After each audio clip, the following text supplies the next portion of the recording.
በጣም ብዙ ሰዎች በበታችነት ስሜት ይጠቃሉ። በዚህ በዘመነ ሶሻል ሚዲያ ደግሞ የበታችነት ስሜቱ በጣም ጨምሯል። ዛሬ በዚህ ቪዲዮ የበታችነት ስሜትን ማሸነፊያ መንገዶች አሳያችኋለሁ።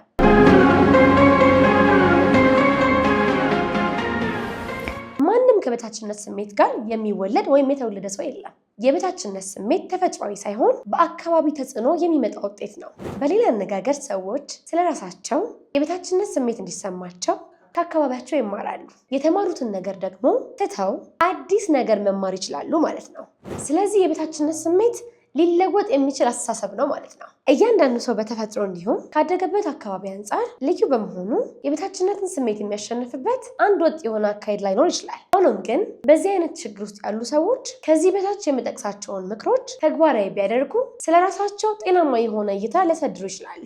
አንደኛ፣ በሌሎች ሰዎች አስተያየት ላይ ጥገኛ አለመሆን። በልጅነት ወቅት አንድ ነገር ሰርተን ወላጆቻችን ወይም ትልልቅ ብለን የምናስባቸው ሰዎች ጥሩ ነው፣ ትክክል ነው፣ ጎበዝ እንዲሉን እንፈልጋለን። በጎልማሳነት ጊዜ እንዲህ ያለ የልጅነት ባህሪ መተው በጣም አስፈላጊ ነው። ከሰዎች ተገቢውን አስተያየት መጠየቅና ስራችንን መገምገም ጠቃሚ ቢሆንም በእነሱ አስተያየት ላይ ግን ጥገኛ መሆን ዞሮ ዞሮ ለራሳችን ያለን አመለካከት ይጎዳል። ስለዚህ በፍጹም በሌሎች ሰዎች አስተያየት ላይ ጥገኛ እንዳትሆኑ። ሁለተኛ፣ ራሳችንን ካሉታዊ አስተሳሰቦች እንለይ። በተቻለ መጠን ራሳችንን ወይም ማንነታችንን በአእምሯችን ውስጥ ከተከማቸው አሉታዊ አስተሳሰብ መለየት አለብን። በሌላ አነጋገር እነዚህ አሉታዊ ሀሳቦች ራሳችንን መመዘን ስንተው እነዚህ አስተሳሰቦች ኃይል ያጣሉ።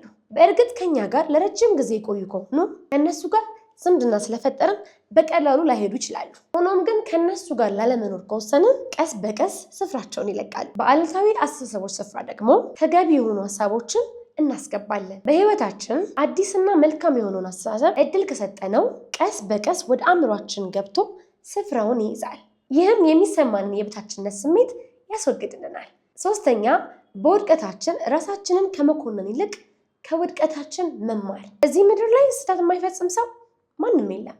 ልዩነት የሚያመጣው ስህተታችንን የምናስተናግድበት ሁኔታ ነው። በስህተታችን ሁልጊዜ ራሳችንን እየወቀስን የምንሄድ ከሆነ ራሳችንን ለመቀበል እንቸገራለን። ከስህተታችን ተምረን ወደፊት ማሻሻል የሚገባንን የምናስብ ከሆነ ደግሞ ራሳችንን ተቀብለን ወደፊት እንዳለን ማለት ነው። ስለሆነም በህይወታችን በእኛም ሆነ በሌሎች ሰዎች በደረሱብን ችግሮችና ውድቀቶች ሁሉ ራሳችንን ወይም የሌሎች ሰዎችን ከመኮነን ከክፉ ነገሮች መልካምን ነገር ተምረን ወደፊት መሄድና የተሻለ አማራጮችን ወይም መንገዶችን መያዝ ይኖርብናል። አራተኛ፣ ራሳችንን ፉክክር ውስጥ አለማስገባት። እያንዳንዱ ሰው ልዩ ሆኖ የተፈጠረ ፍጥረት ነው። በእያንዳንዱ ሰው ውስጥ ያለው እምቅ ችሎታ የተለያየ ነው። እያንዳንዱ ሰው ያለበትና ያደገበት አውድ ልዩነት አለው። ስለዚህ ከሌሎች ጋር ሁልጊዜ መፎካከርና ራሳችንን ከሌሎች አንጻር ከመገመት እኛ ዘንድ ያለውን መልካም ነገር በመለየት በተሻለ መንገድ መጠቀም የምንችልበትን መንገድ መቀየስ ይኖርብናል።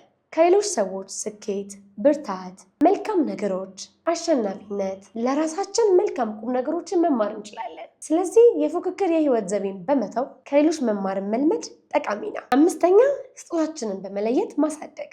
እያንዳንዱ ሰው ስጦታ እንዳለው ሁሉ እኛም ስጦታ አለን። ስለዚህ በውስጣችን ያለውን እምቅ ችሎታ፣ ፍላጎታችንን፣ ምቹ ሁኔታዎችን በመለየት ጥበባችንና እውቀታችንን በክህሎት ማሳደግ ይኖርብናል። ጎበዝ በሆንበት ወይም መስራትና መሆን በምንፈልገው ጉዳይ ላይ የበለጠ እውቀትና ክህሎት በማጎልበት የበለጠ ፍሬያማ መሆን እንችላለን። በችሎታችን ራሳችንንና ሌሎች ሰዎችን መጥቀም ስንችል ደግሞ ደስታና እርካታ እናገኛለን። ለሰዎችም አንድ በጎ ነገር ማድረግ መቻላችን ስለ ራሳችን በጎ አስተሳሰብ እንዲሆነን ያግዘናል። ስድስተኛና የመጨረሻው ገንቢ ያልሆኑ መንገዶችን መተው። በሰው ዘንድ ተቀባይነት ለማግኘት እንዲሁም ስለራሳችን ጥሩ ስሜት እንዲሰማን እንከን የለሽ ስራዎችን ለመስራት ጥረት ማድረግ የማይጠቅም አካሄድ ነው። ማንም ሰው በንግግሩና በስራው ፍጹም መሆን አይችልም። ስለዚህ ይህንን አይነት መንገድ መከተል የበለጠ ራስን ለውድቀት ብለውም ለበለጠ የበታችነት ስሜት እንዲሰማን ሁኔታዎችን ማመቻቸት ይሆናል። በቅናት መንፈስ ውስጥ ሆኖ ከሌሎች ሰዎች በልጦ ለመገኘት ጥረት ማድረግ የበታችነት ስሜትን አያጠፋም። ጤናማ ያልሆነ ፉክክር